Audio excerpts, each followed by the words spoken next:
గ్రామ సర్పంచ్ బండారి నిర్మలా హరినాథం గారికి, ఉప సర్పంచ్ గారికి, వార్డు మెంబర్స్కు, డిపిఓ గారికి, ముఖ్యంగా వారి ఆధ్వర్యంలో ఈ యొక్క సన్మాన కార్యక్రమాన్ని ఏర్పాటు చేసి నన్ను, అదేవిధంగా మన జిల్లా కలెక్టర్ గారిని మరియు అడిషనల్ కలెక్టర్ గారు, సిఓ గారు, డిపిఓ గారు, ఇంకా డిఎల్పిఓ గారు, ఇతర అధికారులు అందరినీ కూడా ఆహ్వానించి ఈ యొక్క కార్యక్రమాన్ని ఘనంగా నిర్వహిస్తున్నందుకు వారికి ప్రత్యేకంగా ధన్యవాదాలు తెలియజేస్తా ఉన్నాను. పత్రికా మీడియా సోదరులు, వివిధ రాజకీయ పార్టీల నాయకులు, పోలీస్ అధికారులు, రెవెన్యూ సిబ్బంది, ఇరిగేషన్ అధికారులు కూడా ఇక్కడికి రావడం జరిగింది. ఇంకా మరి పెద్దలందరికీ కూడా పేరు పేరున హృదయపూర్వక నమస్కారాలు, ధన్యవాదాలు తెలియజేస్తా ఉన్నాను. నేను మొదటి నుంచి కూడా ఒకటే చెప్తా ఉన్నా, రాజకీయాలంటే సేవ. ఈ సేవా భావంతోనే ఈ యొక్క వెనుకబడినటువంటి ప్రాంతానికి ఇంకా మరిన్ని నిధులు తీసుకొచ్చుకొని మరి మిగతా ప్రాంతాలకు తీసుకోని విధంగా అభివృద్ధి పదంలోకి నడిపించడమే లక్ష్యంగా పనిచేస్తా ఉన్నాం. చాలా మంది అనుకున్నారు ఏదో రాజకీయాలంటే రాజకీయాల కోసమో, రాజకీయ కక్షల కోసమో, లేకుంటే వేరే వేరే రకమైనటువంటి ప్రయోజనాల కోసం అని. కానీ నేను మొదటి నుంచి ఇదే ములుగులో ఇందాక రహీం గారు చదివినట్టుగా మరి ములుగు గర్ల్స్ హాస్టల్లోనే ఉన్నా, గర్ల్స్ స్కూల్లోనే చదివిన, ములుగుతో చిన్నప్పటి నుంచి కూడా నాకు అనుబంధం ఉంది, ఈ టౌన్ తోటి, ఈ ఊరితోటి. కాబట్టి మరి గడప గడప కూడా నేను తెలిసినటువంటి వ్యక్తిగా ఈ జిల్లా కావచ్చు, ఈ నియోజకవర్గం కావచ్చు, మన ములుగు మండలం కావచ్చు, ములుగు గ్రామం కావచ్చు, ప్రతి ఒక్క కుటుంబంతో పరిచయం ఉంది.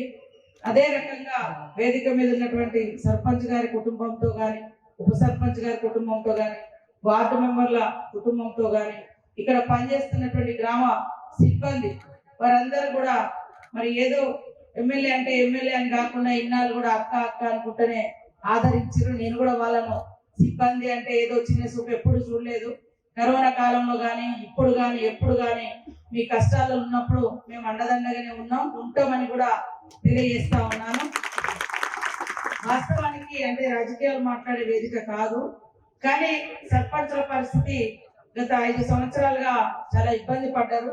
అయినప్పటికీ కూడా ప్రత్యేక చొరవ తీసుకొని ఈ గ్రామానికి నిధులు రావడానికి కృషి చేసినందుకు సర్పంచ్ గారిని, వారి యొక్క సిబ్బంది, వారి యొక్క మరి మిగతా సోదరులందరినీ కూడా అభినందిస్తా ఉన్నాను, ప్రజాప్రతినిధులందరినీ కూడా. ఇంకా మనము జిల్లా సాధించడంతో పాటు మున్సిపాలిటీ కూడా వచ్చినాక మరి గ్రామ గల్లీ గల్లీలలో డ్రైనేజీలు కానీ, ఇంకా సీసీ రోడ్లు కానీ, అదే విధంగా టౌన్ కు రావాల్సినటువంటి ఇంకా గుర్తింపుగా ఏమేమైతే అవసరం ఉంటాయో తప్పకుండా వారి యొక్క సూచనలు, సలహాలు, సహకారాలు కూడా తీసుకొని ఒక పంచాయతీరాజ్ శాఖ మినిస్టర్ గానే కాకుండా ఈ ఊరి ఆడబిడ్డగా, ఈ ప్రాంత బిడ్డగా ములుగు వెలుగాలి అనే రకంగా తపనతోటి పనిచేస్తానని కూడా ఈ సందర్భంగా తెలియజేస్తా ఉన్నాను. వాస్తవానికి 5 ఏళ్ల నుంచి సరిగ్గా బిల్లులు రాక దాదాపుగా రాష్ట్ర వ్యాప్తంగా కూడా 1200 కోట్ల రూపాయల బిల్లులు సర్పంచులకు వచ్చేటి అన్ని కూడా పక్కదారి పట్టించినటువంటి పరిస్థితి గతంలో. ఈ రోజు వాళ్ళకు బిల్లులు రాక అప్పులు తీసుకొచ్చి మరి ఇబ్బంది పడుతుంటే మేము గతంలో అసెంబ్లీలో మాట్లాడిన సందర్భాలు కూడా ఉన్నాయి. అప్పుడు ఉన్నటువంటి ప్రభుత్వం ఏమి ఇచ్చేది లేదు, అన్ని ఇచ్చిర్రు అని చెప్పి, కానీ రికార్డ్స్ తీస్తే చాలా బిల్లులు పెండింగ్ లో ఉండి నిజంగా సర్పంచులు ఆ రోజు ఎన్నిసార్లు మా దృష్టికి తీసుకొస్తే మేము అసెంబ్లీలో మాట్లాడితే మా నోరు మూయించారు ఆ రోజు. కానీ వాస్తవాన్ని వాస్తవంగా ఒప్పుకొని ఉంటే ఈ పెండింగ్ బిల్లులన్నీ కూడా ఇంకా కిందికి వచ్చి ఉంటాయి. ఇంకా గ్రామాలలో వాస్తవానికి అభివృద్ధి కార్యక్రమాలు ఇంకా బ్రహ్మాండంగా జరిగేది. తప్పకుండా రాష్ట్ర వ్యాప్తంగా ఉన్నటువంటి సర్పంచులు కూడా ఎంతో ఆవేదనతో, ఆశతో చూస్తా ఉన్నారు. వాళ్ళ టైం కూడా ఇంకా ఈ మంత్ ఎండింగ్ లో అయిపోవడం జరుగుతుంది. దానికి ఎట్లా ఏంది అని ముఖ్యమంత్రి గారు, మేమందరం కేబినెట్ కూర్చొని నెక్స్ట్ ఏ రకంగా చేయాలన్నటువంటి దాంతో కూడా ముందుకెళ్ళడం జరుగుతుందని తెలియజేస్తూ, ఈ గ్రామాలకు సంబంధించి ఖచ్చితంగా అభివృద్ధికి కట్టుబడి ఉన్నాము, కట్టుబడి పనిచేస్తాం, అంకిత భావంతో పనిచేస్తాం.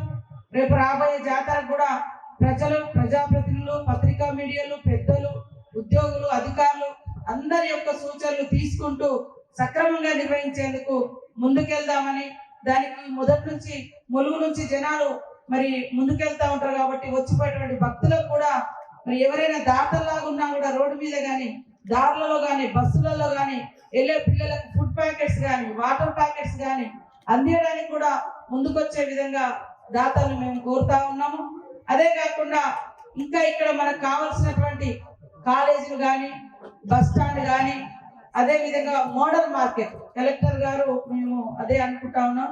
ముఖ్యంగా శిథిలావస్థలో ఉన్నటువంటి బస్ స్టాండ్ను జాతర అనంతరం అద్భుతంగా ఏ రకంగా అక్కడ ఏం చేస్తే బాగుంటుందని చేస్తూ మరి మినీ బస్ స్టాండ్ గా ఉంచి దాన్ని ఒక షాపింగ్ కాంప్లెక్స్ లాగా మార్చడమా, లేకుంటే బస్ స్టేషన్ అట్లా ఒక అందరి యొక్క సలహాలు సూచనలు తీసుకొని అది కూడా మారుస్తాం, మంచిగా చేస్తాం.